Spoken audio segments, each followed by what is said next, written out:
예, 천천히 말씀을 드리겠습니다. 제가 말씀하세요. 예. 이게 사실 오늘 연동형 비례대표제 문제하고, 예. 선거구제 개편하는 문제, 그 다음에 여러 가지 이제 이원 집정제 문제, 내각 책임제, 이런 등등 정말 우리 이 대한애국당 동지 여러분들께서 오늘 방송하는 내용에 대해서는 완전히 숙지를 하고 이제 우리가 집회에 참석을 해야 될 것 같습니다. 이게 굉장히 지금 대한애국당으로 봐서는 굉장히 오늘 중요한 방송을 하고 있으니까 오늘 충분히 이해를 하지 못하신 분들은 내일 일요일이고 하기 때문에 꼭 제 방을 통해 가지고 오늘 말씀드리는 그런 연동형 비례대표제에 대한 숙지를 꼭 하셔야 될 것 같습니다. 예. 자, 여야가 연동형 비례대표제 도입을 골자로 하는 선거제도 개혁에 이제 합의를 했습니다. 그렇기 때문에 이것은 이제 내년 1월달 임시국회에서 이걸 통과시키기로 했기 때문에 이 추이를 잘 살펴봐야 할 것 같습니다. 그래서 이제 연동형 비례대표제 이거를 하라고 지금 손학규가 국회에서 계속해서 10일 동안 단식을 했던 거거든요. 그래서 정의당의 대표가 이정미죠. 예.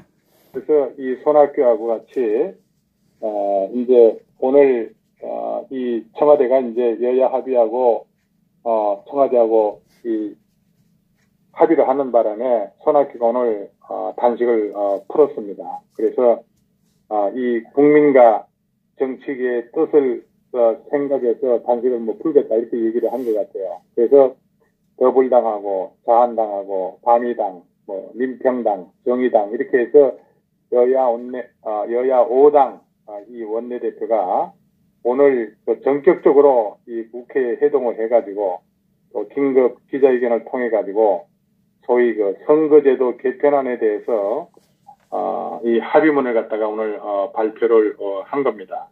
그 합의문에 대한 이 골자가 대충 이렇습니다.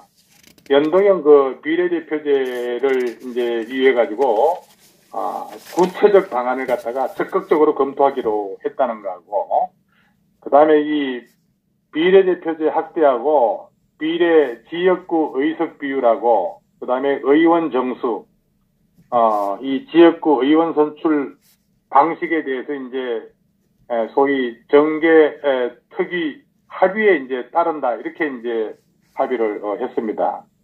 그리고 이제 석패율 제도가 아주 중요한 문제죠. 이 석패율제 이거는 이제 지역구도 완화를 위해서 이 석패율 제도를 갖다가 도입을 하겠다는 겁니다. 하겠다고 한 게 아니라 적극 검토한다고 했으니까 아마 합의를 이것도 이제 할 것 같은데, 이런 것들이 이제 내년 1월 임시국회에서 처리를 하기로 했다는 겁니다. 뿐만 아니라 이제 그렇게 하기 때문에 정계 특위 활동 시한은 이제 연장을 한다고도 또 얘기를 했습니다. 바로 여기에서 이제 의원 집정정부제 문제, 그 다음에 의원 내각제 문제, 이제 이런 것들을 만들어내겠다는 그런 의미로 보여집니다. 그리고 이제 선거제도 개혁과 관련한 그런 법안을 개정함과 동시에 이 권력 구조 개편을 이제 원포인트 개헌 논의를 시작한다고 했습니다.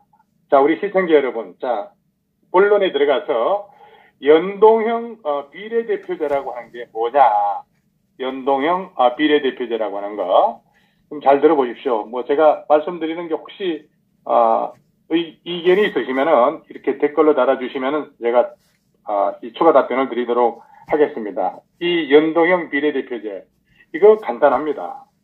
연동형 비례대표제라고 하는 제도는 이 제도 자체가 사실은 워낙 복잡합니다. 그러나 한번 제가 차근차근하게 한번 말씀을 드리겠습니다. 기본적으로 연동형 비례대표제의 바탕은 현재 우리나라 선거제도하고 같습니다. 이거는. 그래서 지역구 후보자에게 한 표, 그리고 정당에 한 표를 행사를 하는 겁니다. 차이가 있다면은 투표 방식이 아니라 그 결과를 갖고 의석을 배분하는 방식에서 발생한다. 이렇게 이해를 하시면 되겠습니다. 자, 지금 우리나라의 선거제도에서 지역구하고 비례대표 의석을 따로 계산합니다. 예를 들어서 지역구 의석수가 200석이라고 하면은 비례대표의 의석수가 100석이라고 이렇게 한번 가정을 해봅시다. 만약에 우리가 뭐 종로구라고 하는 A당이 지역구에서 5석을 얻고 그 다음에 정당 득표율을 20%를 획득했다면은 이게 어떻게 되겠습니까? 그러니까 지역구 5석에다가 비례대표 20석. 그러니까 비례대표 의석수가 100석일 경우에 정당 득표율을 20%를 더하면은 25석이 됩니다. 그러니까 지역구는 지역구대로, 비례대표는 비례대표대로 따로 계산해서 더하는 거죠. 하지만은 연동형 비례대표제는 오로지 정당 득표율에 의해서 의석수가 결정된다는 겁니다. 그러니까 연동형 비례대표제를 적용하면은 소위 이제 A당의 의석수는 60석이라고 했을 때 말이죠. 60석입니다. 근데 총 의석수는 300석에다가 정당 득표율 20% 이거를 포함하면 되는 거죠. 그래서 이 지역구 의석수하고 연동해서 비례대표 의석수가 결정되니까 의석수 구성은 지역구 5석에다가 비례대표 55석이 될 겁니다. 그러면 총 의석수는 정당 득표율로 정해지고 지역구에서 몇 명이 당선되느냐에 따라서 비례대표 의석수를 조정하는 겁니다.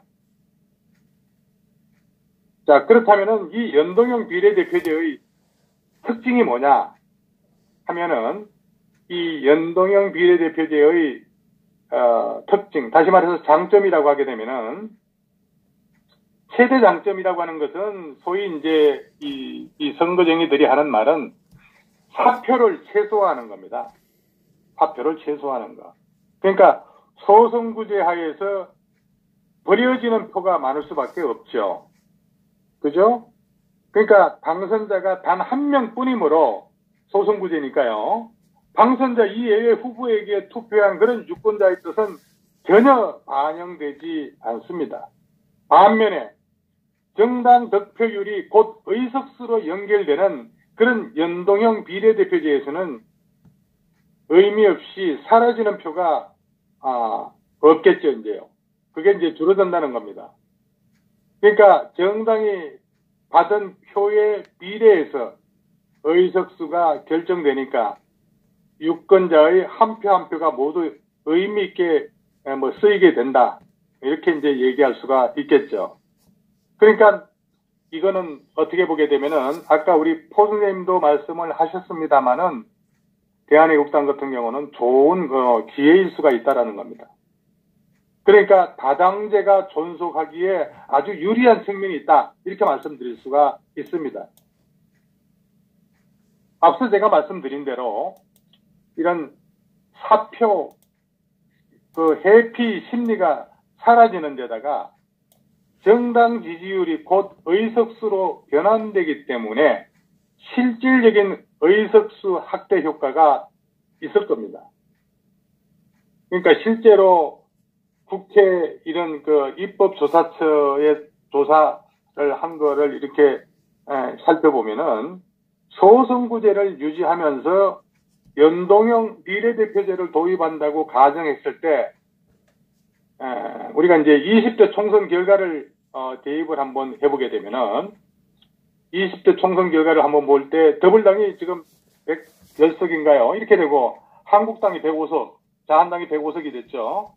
그리고 국민의당이 83석인가 이렇게 됐고 정의당이 23석 이렇게 지금 되는 걸로 이렇게 나타났습니다. 그러니까 이거는 이렇게 됐을 경우에는 거대 이제 양당의 의석수는 줄어들게 됩니다. 그렇지만은 제3당이나 4당이나 5당의 의석수는 늘어나는 그런 결과가 됩니다.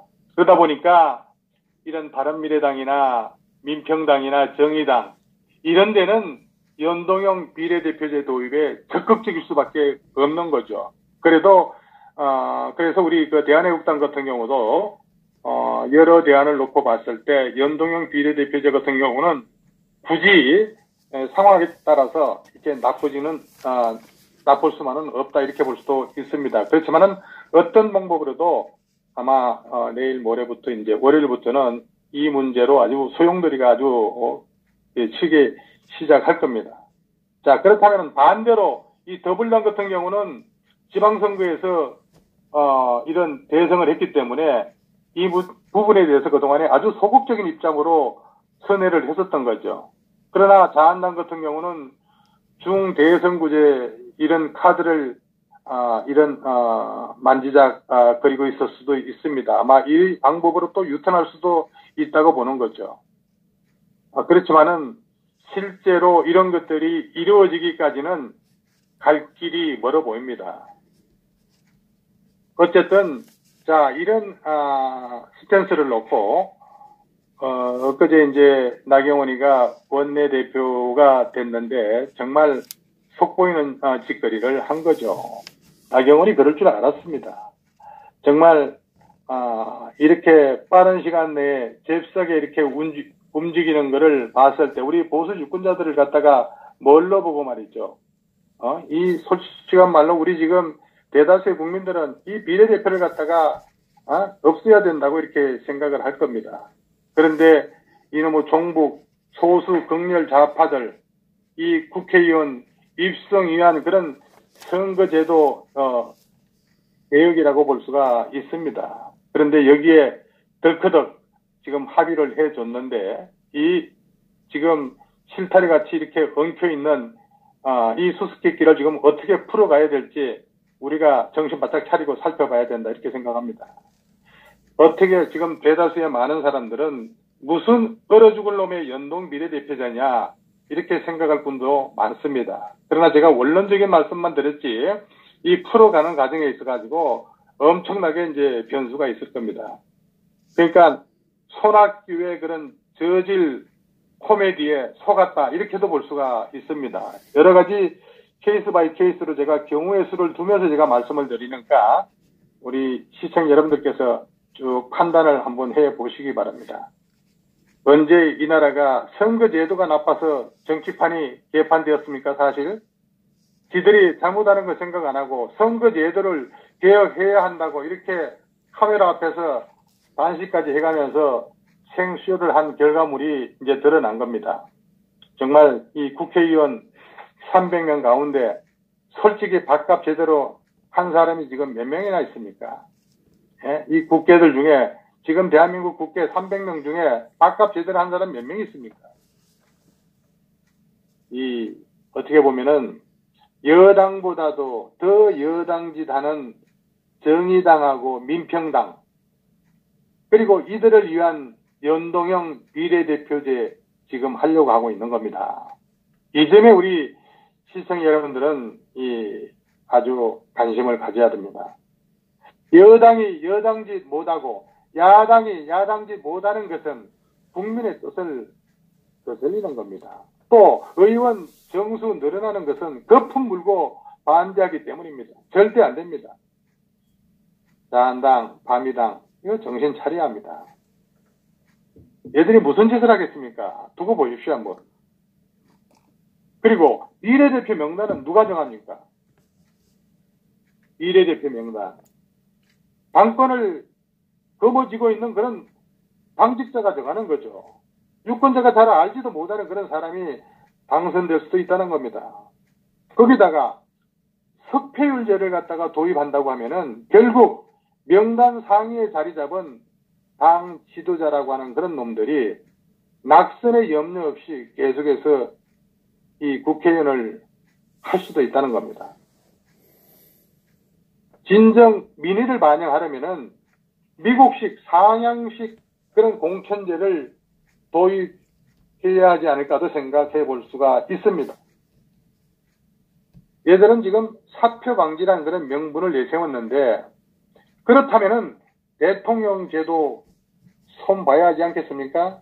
왜 그러냐면은 51%는 당선돼서 51%는 이런 당선이 돼가지고 제왕적 권력을 행사를 하고 49%는 지금 사표가 되는 그런 모순은 어떻게 할 겁니까?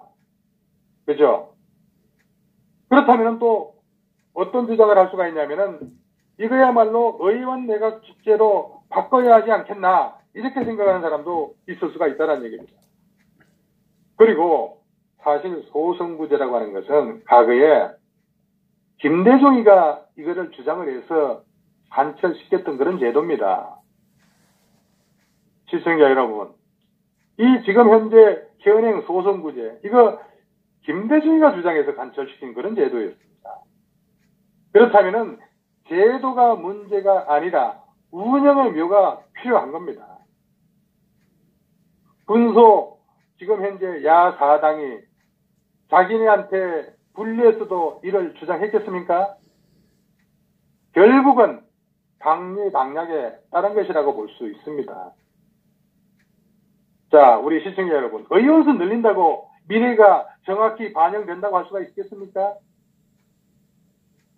당론에 무조건 따르면서 민의가 어떻게 제대로 반영될 수가 있겠습니까? 우리나라 정치 제도에서 말이죠. 소선구제를 택한 미국이 우리보다 민의가 잘 반영되지 않는다고 봅니까? 그렇지 않지 않습니까? 그리고 자한당 보십시오.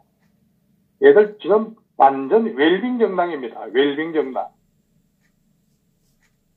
이 더불당은 국회 선진화법으로 이 아예 마비를 시켰지 않습니까? 우리 이 박근혜 정부 때. 그렇다면은 나라를 구하겠다는 그런 절실함, 이 절실함이 없이 지금 지들 자리 보존하고 이런 지금 제도를 갖다가 개편하겠다고 지금 덜먹거리고 있는 거예요. 그렇다면 우리 국민 입장에서 야합으로 이 갈라먹기나 하는 그런 똥배치들 이거 필요 없다 이겁니다. 그렇다면은 국회의원 정수 200명 이하로 하고 직능별 비례대표 한다고 하면은 모를까 권역별 비례라는 게 이게 뻔한 거 아니겠어요? 이거야말로 권력 나눠먹기입니다. 그런데 이렇게 될 경우에 저놈의 새끼들 철밥통은 누가 감시합니까? 이거는 그냥 국회가 아니라 똥배지들 권력 야합에서 세비 올리는 것만 봐도 저놈들이 얼마나 썩어 빠졌는지 국민들, 서민들 눈물을 씻어줄 진정한 지도청이 필요할 뿐이다. 이렇게 저는 생각을 합니다. 그 다음에 다른 하나는 연동형 비례대표제로 합의했다는 것은 내각제 또는 이원집정제로 가기로 합의했다는 뜻으로 볼 수가 있어요. 비례대표제는 말이죠.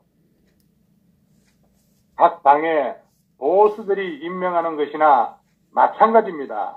그렇다면 또 이 대한민국의 보수 정치가 심화될 것입니다. 이놈의 비례대표 검증하기도 어려울 거고 여타의 방법으로 김무성이 유승민이 지역구 떨어져도 비례로 국회에 진출할 수도 있습니다. 언론들은 이 기레기 언론들은 이런 것을 개혁이라고 포장해서는 절대 안 됩니다. 지금 국민들 생각은 어떻습니까? 국회의원을 줄이라는 게 국민의 뜻이고 그렇습니다. 이건 야합입니다. 야합. 연동형 비례대표제는 저는 내각제하고 동일한 그런 뜻으로 본다고 볼 수가 있습니다.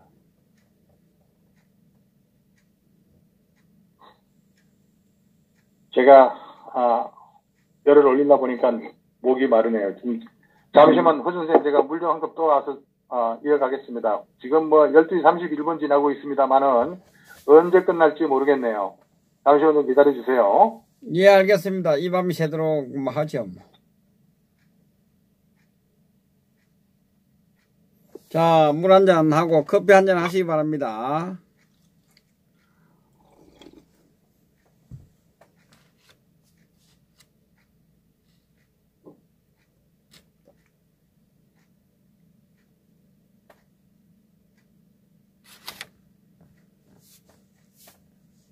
남원역입니까? 김영강님. 아, 좀 인사 좀 하시지, 오셨으면.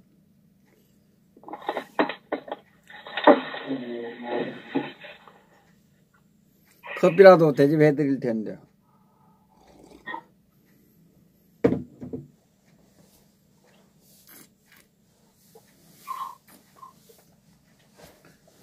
정말 대단하십니다. 그래, 하루 종일 하시고, 뭐, 밤새도록 하자 하니까, 뭐, 까딱도 안 하고 해보자고 그러고, 참, 이분들. 아, 예. 아유, 제가, 이게 물을 마신다고 한꺼번에 물을 쭉 마시는데, 물이 아니라 지금, 이거 막걸리를 한 잔 마셨네요. 동동 마셨네. 아유, 죄송합니다. 자, 뭐, 제가. 막걸리 타임입니다. 막걸리. 한 게 아니고, 물을 한 모금 쑥 마셨는데, 이게, 누런 물이다 보니까 이렇게 그냥 청주를 한 모금 마셨어요. 아, 괜찮습니다. 그러면 더 잘 됩니다. 아, 예. 저는 절대 이 음주 방송은 안 하는데, 본의 아니게 이렇게, 한 모금 마셨습니다. 예.